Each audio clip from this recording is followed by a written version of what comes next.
It doesn't begin with words, it begins with sound.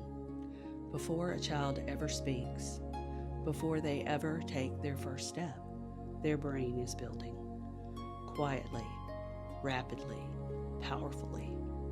The sounds of infancy create the architecture of life. Every rhythm, every voice, every moment of silence. The developing brain is not passive. It is wiring itself in response to what it hears.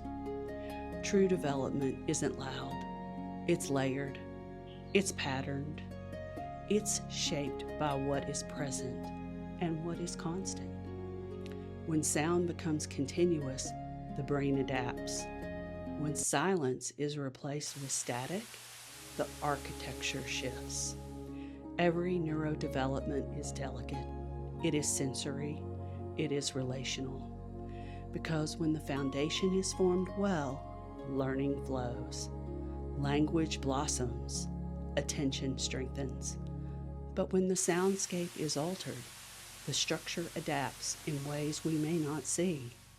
This is not about fear. It is about awareness. Because what surrounds a baby today shapes who they become tomorrow.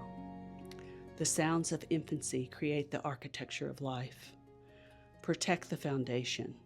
Protect the brain. White noise, dark impact. Are we damaging children's brains?